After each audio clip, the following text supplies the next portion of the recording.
Good morning everyone. आप सब कैसे हैं? आई होप आप सब अच्छे होंगे, मस्त होंगे। तो स्टार्ट करते हैं आज का सेशन। मोस्ट वेलकम आप सभी का। उम्मीद है आप सब अच्छे से प्रिपरेशन कर रहे होंगे।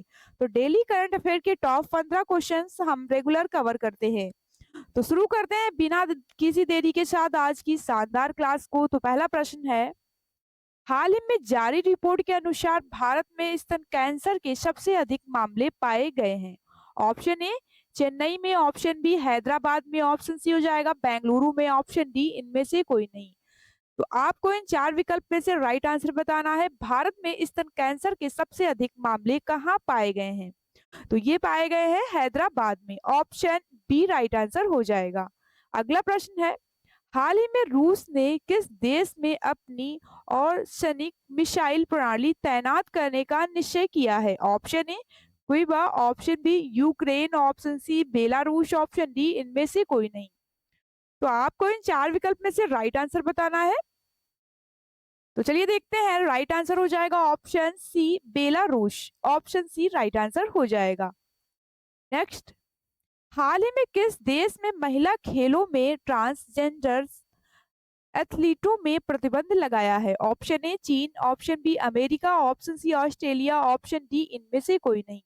तो आपको इन चार ऑप्शन में से राइट आंसर बताना है। ट्रांसजेंडर एथलीटों पर प्रतिबंध लगाया है, तो ये लगाया है अमेरिका ने। ऑप्शन बी राइट आंसर हो जाएगा।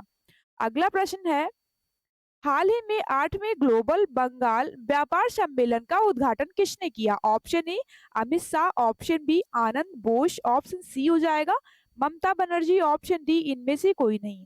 तो आपको इन चार ऑप्शन में से राइट आंसर बताना है। 8वें ग्लोबल बंगाल व्यापार सम्मेलन का उद्घाटन किसने किया है? तो ये किया है ममता बनर्जी ने। ऑप्शन सी राइट आंसर हो जाएगा।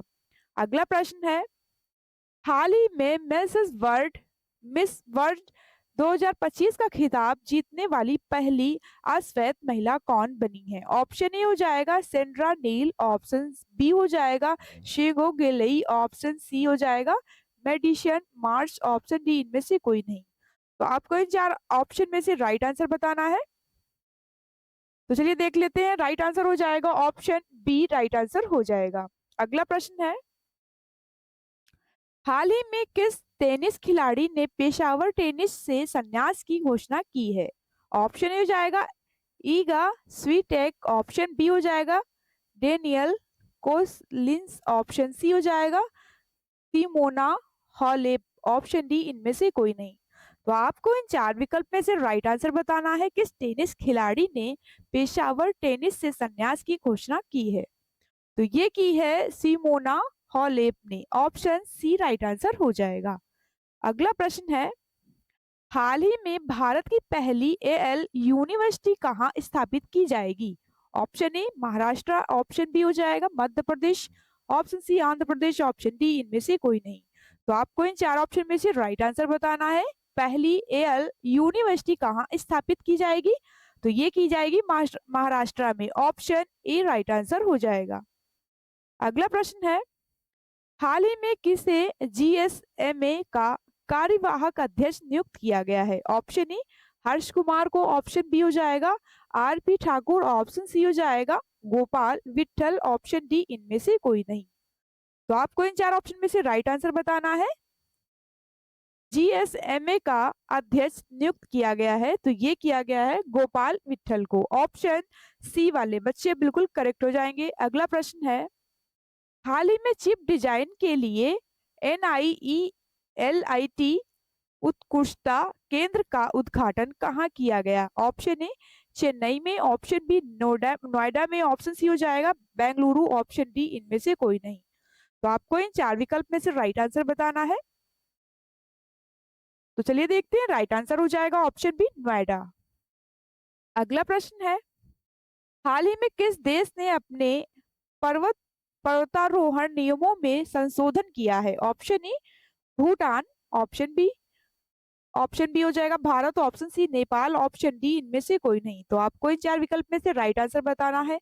अपने पर्वतारोहण नियमों में संशोधन किया है, तो ये किया है नेपाल ने। ऑप्शन सी राइट आंसर हो जाएगा। अगला प्रश्न है, हाल ही में किस आईआईटी ने भारत का पहला कैंसर जीनोम एटलस लॉन्च किया है? ऑप्शन ए हो जाएगा IIT Delhi, option B IIT Madras, option C हो जाएगा आईआईटी कानपुर, ऑप्शन डी इनमें से कोई नहीं।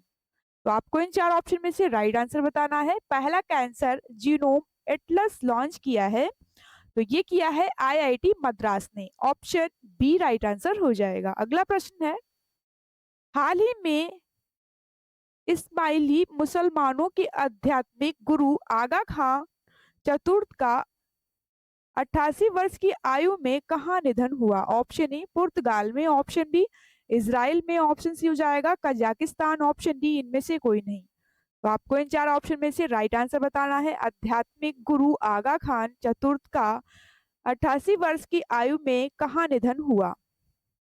तो ये हुआ था पुर्तगाल में, ऑप्शन ए राइट आंसर होगा। अगला प्रश्न है, हाल ही में भारत सरकार ने विदेशी नागरिकों के लिए कौन नई वीजा कैटेगरी लॉन्च की है? ऑप्शन ए हो जाएगा नमो वीजा, ऑप्शन बी हो जाएगा आयुष वीजा, ऑप्शन सी हो जाएगा आगमन वीजा, ऑप्शन डी इनमें से कोई नहीं। तो आपको इन चार विकल्प में से राइट आंसर बताना है। भारत सरकार ने विदेशी नागरिकों के लिए कौन सी नई वीजा कैटेगरी लॉन्च की है? तो ये की है Ayush visa, option B right answer हो जाएगा। अगला प्रश्न है, हाल ही में पुष्पलता का निधन हुआ, वे कौन थी? ऑप्शन ए लेखिका, ऑप्शन बी गायिका, ऑप्शन सी अभिनेत्री, ऑप्शन डी इनमें से कोई नहीं। तो आपको इन चार ऑप्शन में से राइट आंसर बताना है। पुष्पलता का निधन हुआ, वे कौन थी? तो वे थी अभिनेत्री, ऑप्शन सी वाले बच्चे बिल्कुल करेक्ट हो जाएंगे। अगला प्रश्न है, हाल ही में डोगरी में साहित्य अकादमी पुरस्कार 2024 से किसे सम्मानित किया गया? Option A Sumit Sinha, option B हो जाएगा Chaman Arora, option C Shashank Anand, option D इनमें से कोई नहीं। तो आपको इन चार ऑप्शन में से राइट आंसर बताना है। डोगरी में साहित्य अकादमी पुरस्कार 2024 से किसे सम्मानित किया गया? तो ये किया गया था चमन अरोड़ा को, ऑप्शन बी वाले बच्चे बिल्कुल करेक्ट हो जाएंगे। नेक्स्ट, तो आज का सेशन हमारा यहीं तक था। अगर आप लोगों को ये सेशन पसंद आया हो तो लाइक शेयर और चैनल को सब्सक्राइब करें, अच्छे से रिवीजन कर लेना। Take care everyone, thank you so much. फिर मिलते हैं अगली क्लास में।